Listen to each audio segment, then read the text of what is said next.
الإسلام ديني ومحمدا رسول الله.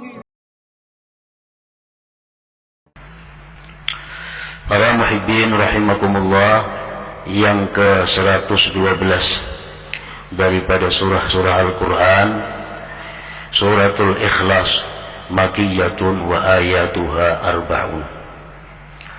Surat Al-Ikhlas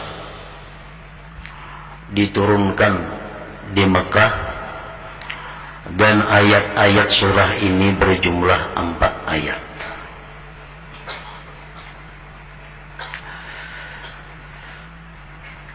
Dinamakan surat ini surat Al-Ikhlas karena orang yang mencintai membaca surat ini akan dapat ikhlas beribadah kepada Allah Subhanahu wa ta'ala.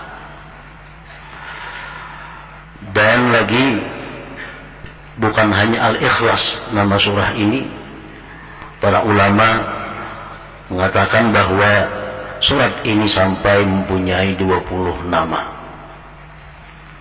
Yang demikian menunjukkan kemuliaan dan kelebihan surah ini. Antara lain disebut pula surah ini dengan suratul wilayah, surah wilayah, artinya surah kewalian. Kenapa demikian? Karena barang siapa mencintai ini surah dan mengekali membacanya suara waliyan lillah, dia akan menjadi salah seorang walinya Allah Subhanahu wa ta'ala.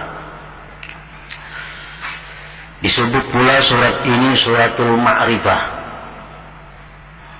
karena orang yang memahami surat ini dan mencintai serta memperbanyak membacanya, dia akan diberi Allah ma'rifat kepadanya. Macam-macam nama surat ini yang menunjukkan kelebihannya. Nah, para muhibbin rahimakumullah, sangatlah banyak hadis-hadis dari Rasulullah sallallahu alaihi wasallam yang menggemarkan kita untuk membaca surat ini. Antara lain, yang pertama sabda beliau sallallahu alaihi wasallam, ayajizu ahadukum ay yaqra'a thulutsal Qur'an fi lailah, faqalu ayyuna yutiku dzalik ya Rasulullah, faqala Allahul wahidus samad thulutsul Qur'an, akhrajahu Muslim. Sabda Rasulullah sallallahu alaihi wasallam, adakah tidak mampu salah seorang kalian membaca sepertiga Al-Quran pada malam hari? Ujar Nabi, mampulah ikam wahai sahabatku membaca sepertiga Al-Quran di malam hari. Ujar para sahabat, siapa nangkawa demikian wahai Rasulullah, kami tidak sanggup. Rasulullah bersabda lagi, surat Qul huwallahu ahad ini adalah sepertiga Al-Quran. Artinya orang yang membaca satu kali suratul Ikhlas ini, dia sama dengan orang yang membaca sepertiga Al-Quran pahalanya. Dalam arti pahala pokok. Ya, pahala itu kayak gajian juga, ada gajian pokok, ada gajian tunjangan, macam-macam.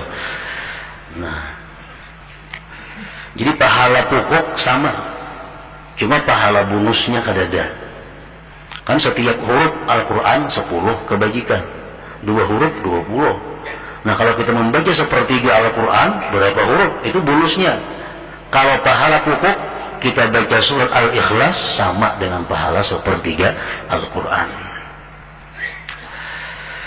Yang kedua, Rasulullah SAW bersabda kepada seorang laki-laki. Seorang laki-laki ini imam di Masjid Kuba. Nah, laki-laki ini jadi imam membaca surah hingga Qul huwallahu ahad. Sembahyang maghribnya, isanya, subuhnya, zuhurnya, asar, bila jadi imam habis Fatihah Qul huwallahu ahad tuh. Rakaat pertama, rakaat kedua andai kata dia ingin surat yang lain, tetap ada qul huwallahu ahad itu. Habis itu kita sambung surat yang lain. Pokoknya setiap kali ingat sembahyang mesti dibacanya suratul Ikhlas ini. Dilaporkan orang kepada Rasulullah sallallahu alaihi wasallam, dipanggil oleh Nabi, ujar Nabi, wa ma yahmiluka an taqra'a hadhihi surah fi kulli rak'ah. Apa yang mendorong engkau? Apa yang mendorong engkau membaca surat ini tiap-tiap rakaat? Faqala ya Rasulullah inni uhibbuha. Wahai Rasul, ulun katuju lawan itu surah. Ulun suka. Faqala Rasulullah sallallahu alaihi wasallam, inna hubbaha adkhalakal jannah. Bahwa kecintaan engkau kepada surah qul huwallahu ahad itu memasukkan engkau ke dalam surga. Rawahu Tirmidzi.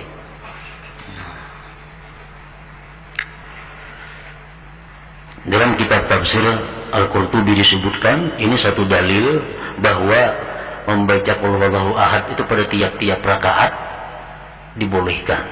Ada makruh. Misal kita sembahyang rakaat pertama qul huwallahu ahad, kedua itu pulang surahnya. Atau rakaat pertama Fatihah qul huwallahu ahad sambung yang lain. Yang kedua kayak itu pulang, itu ada makruh. Bahkan itu mempunyai fadilat yang besar kalau didasari kecintaan kita kepada membaca surat itu.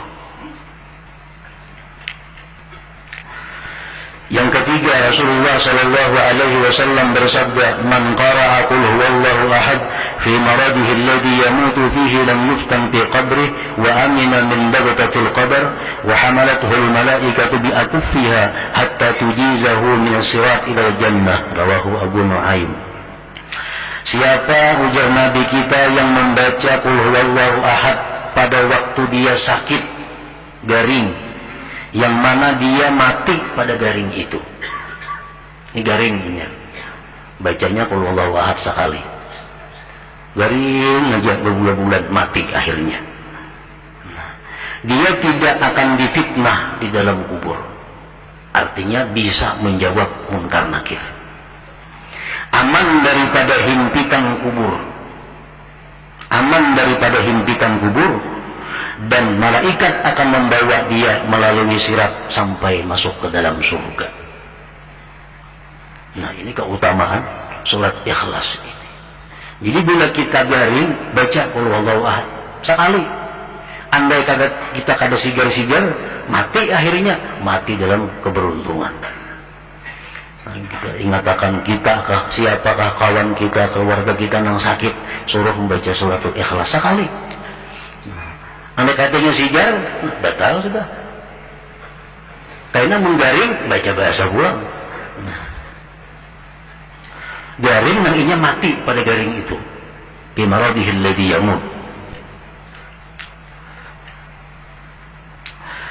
Yang keempat, Rasulullah SAW bersabda, setelah beliau didatangi seorang laki-laki yang mengeluhkan kepada Rasulullah tentang kesempitan hidup, kefakiran.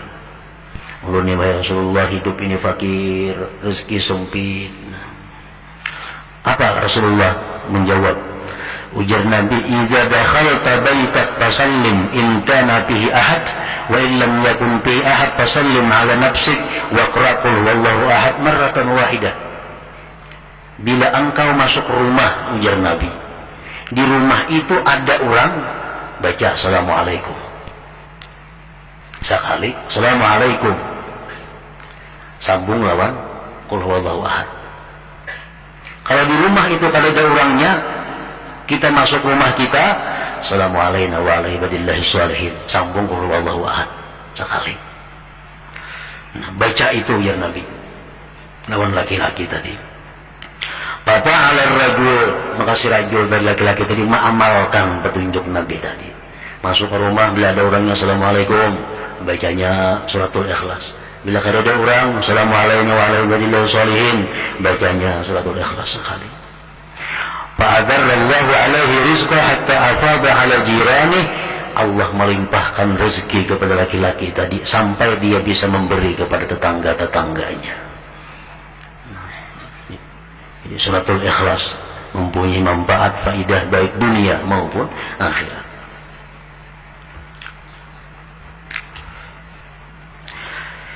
kelima, disebutkan lagi tentang faidah fadilat surah Qul Huwallahu Ahad ini. Annahu kana Jibril alaihi salam ma'ar Rasul alaihi salatu wasalam idh aqbala Abu Dzar al-Ghifari faqala Jibril hadza Abu Dzar qad aqbal. Sewaktu Nabi kita berjalan bersama Jibril alaihi salam, tiba-tiba datang sahabat Nabi yang bernama Abu Dzar al-Ghifari. Ujar Jibril, nah Abu Dzar datang wahai Rasulullah. Ujar Nabi, awat ta'rifuna, ikan kenal kawan Abu Dzar itu. Kan Jibril biasa kalau datang ke itu cuma Nabi urusannya. Setelah ketemu Nabi, sampaikan wahyu, boleh. Ini kada, tuh jar Jibril, Abu Dzarrin datang. Ujar Nabi, kan tahu kawan Abu Dzar itu wahai Jibril. Jibril menjawab, huwa ashharu indana minhu indakum. Di kalangan malaikat, Abu Dzar lebih terkenal daripada kalangan manusia. Abu Dzar kalau di malaikat, wahai Muhammad, terkenal lebih daripada di bumi ini. Bersabda Nabi kita, berkata Nabi kita, bimaza nala hadhihi fadilah. Kenapa dia mencapai ini fadilat wahai Jibril? Keutamaan ini dengan sebab apa dia capai? Jibril menjawab, likasrati qiraatihi qul huwallahu ahad, karena Abu Dzar ini banyak membaca qul huwallahu ahad.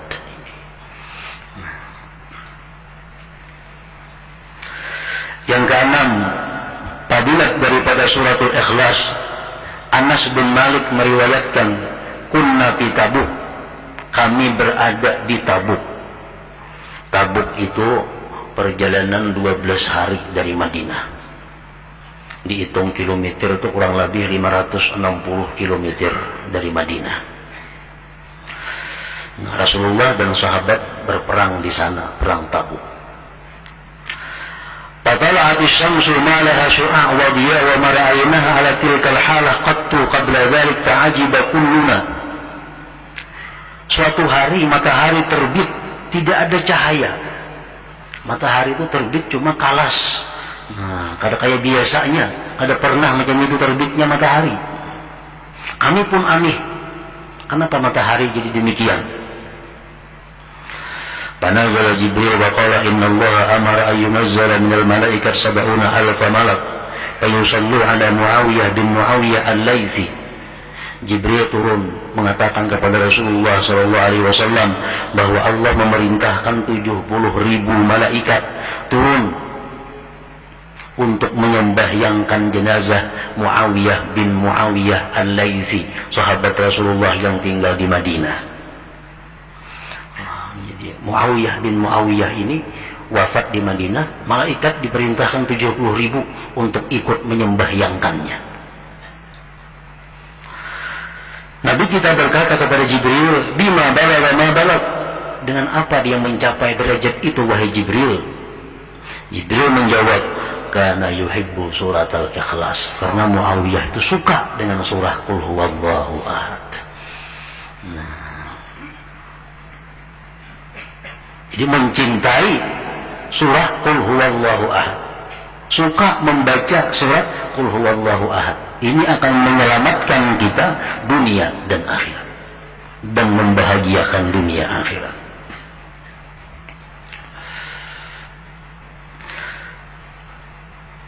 Masih banyak lagi hadis-hadis Rasulullah Sallallahu Alaihi Wasallam yang menerangkan tentang keutamaan surat Al-Ikhlas ini. Bismillahirrahmanirrahim. Qul huwallahu ahad. Katakan wahai Rasul, dialah Allah yang esa. Allahus Samad,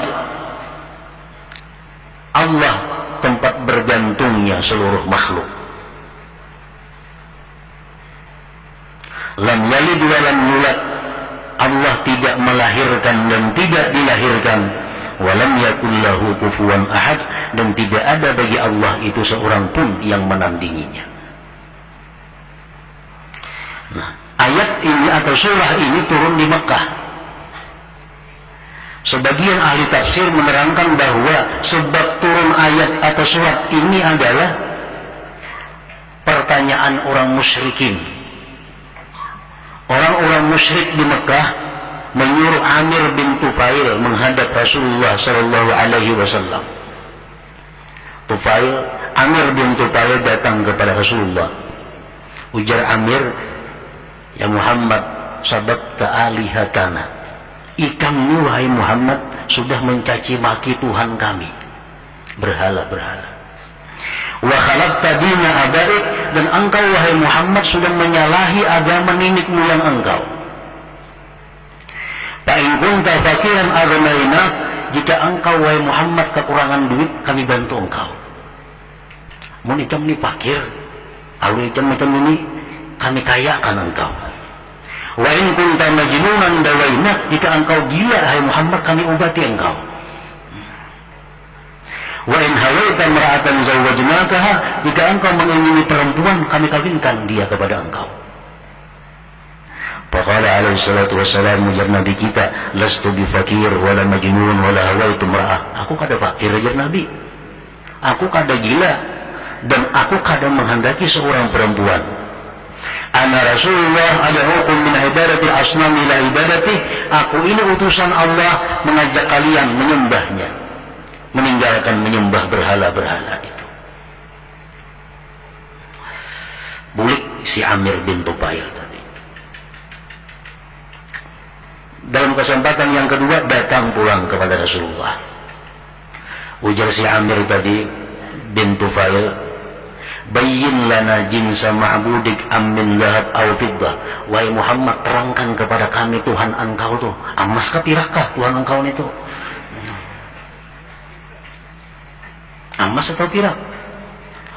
Fa anzalallahu hadhihi surah, Allah menurunkan ini surah. Katakan hai Muhammad, huwallahu ahad, Allahus samad, lam yalid wa lam yulad wa lam yakun lahu kufuwan ahad. Tuhan Allah itu adalah esa, baik zatnya, baik sifatnya atau perbuatannya. Ujar si Amir tadi, salasumi'atin wa sittuna sanaman la taqumu bihawaijina fa kaifa yakumul wahid bihawaijil khalqi. Wahai Muhammad, kami ini punya Tuhan 360. Itu pun Tuhan kami kada mampu mengurusi kami. Ada yang kelaparan, ada yang fakir, ada yang sugih, macam-macam. Apalagi Tuhan saya pun bagaimana kada mampu mengurus makhluk ini. Itu salah satu sebab diantaranya yang menyatakan sebab turunnya suratul Ikhlas ini.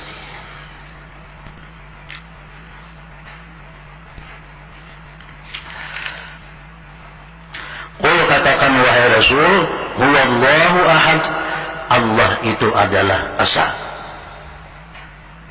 baik zatnya, sifatnya, tidak ada seorang pun yang bersifat seperti sifat Allah.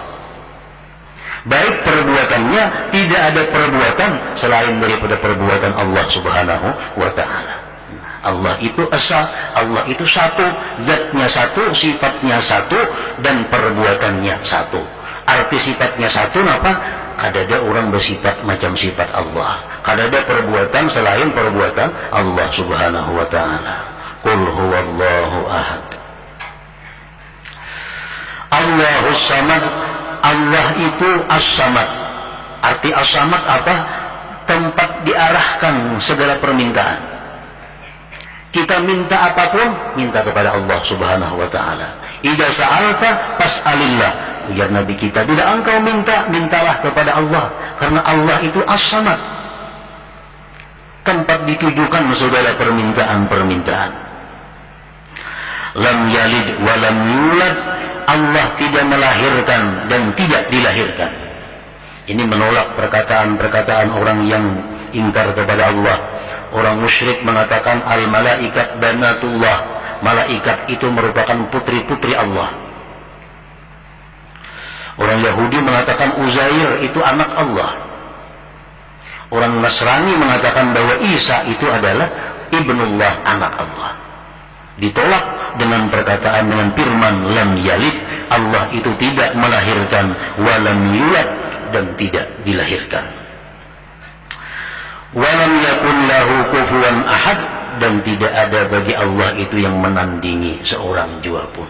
Nah, jadi seluruh ayat-ayat yang 4 dalam surat ini intinya adalah mengesahkan Allah Subhanahu wa ta'ala.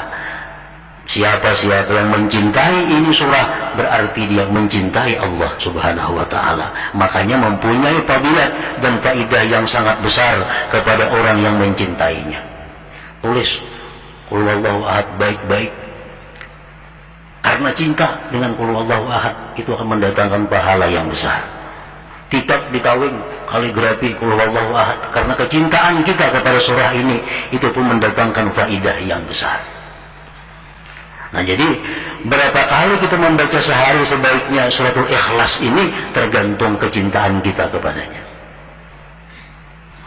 Rasulullah SAW menyatakan dalam sebuah hadis, "Man qara'a kulla yaumi atau marrah qul huwallahu ahad, muhiya anhu dhunubu 50 sana illa ayyakuna alai dainun." Rawahu Tirmidzi. Ujar Nabi kita, siapa yang membaca tiap-tiap hari 200 kali Qul huwallahu ahad, dihapus daripadanya dosa 50 tahun, kecuali nang kada terhapus hutang piutang kepada manusia. Hutang kada berilaan, tetap ada hitungannya.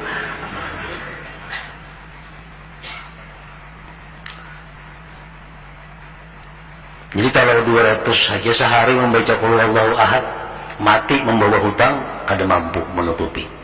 Hutang tetap ada. Kalau lebih dari 200 itu bisa kada, bisa iya. Misalnya 1000 sehari membaca Qul huwallahu ahad, nah itu kemungkinan bisa menghapus hutang, bisa juga kada menghapus. Nah, pengertian hutang di sini adalah sesuatu yang didapat dengan jalan ridha. Kan kita berhutang ridha. Berhutanglah nggih, hutang. Anu kada kau membayari. Nah, kada terbayar sampai mati. Nah, ini hutang diperhitungkan di akhirat.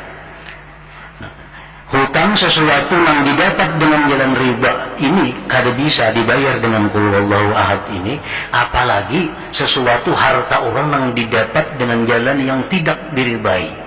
Menipu majinnya lagi. Menipu orang, membunguli orang, mengambil ampun orang, mencuntan ampun orang, itu berapa ya kalau Allah ada kau menutupi itu.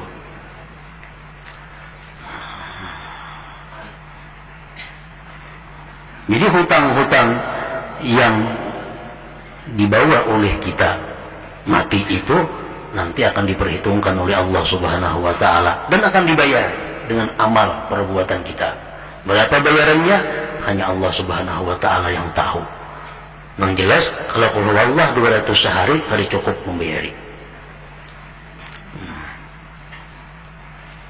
Jadi sembahyang kita mungkin ditarik, puasa kita ditarik, sedekah kita ditarik, Qul huwallahu ditarik, hanya untuk membayar hutang di dalam dunia. Apalagi nang menipu orang, apalagi orang-orang nang mengkorupsi uang rakyat, bagiannya lagi kada mampu membayarin itu. Orangnya banyak ampunnya, jutaan manusia ampunnya yang diambil. Kemana membayari itu? Kada ada jalan lain selain daripada menanggung dosa-dosa mereka di akhirat dan pasti masuk ke dalam neraka.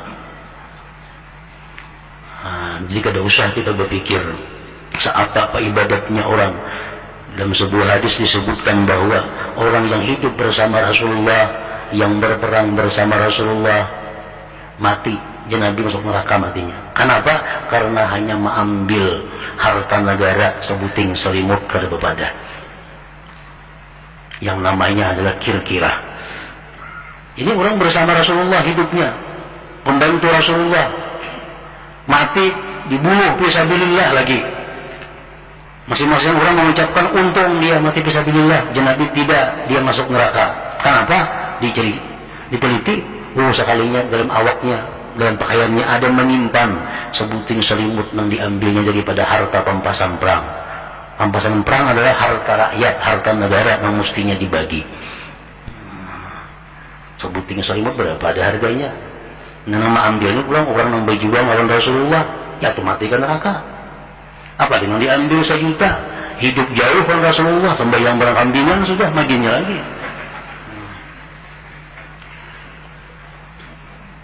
Jadi mengambil duit rakyat, duit negara, akan berat urusannya di sisi Allah Subhanahu wa ta'ala.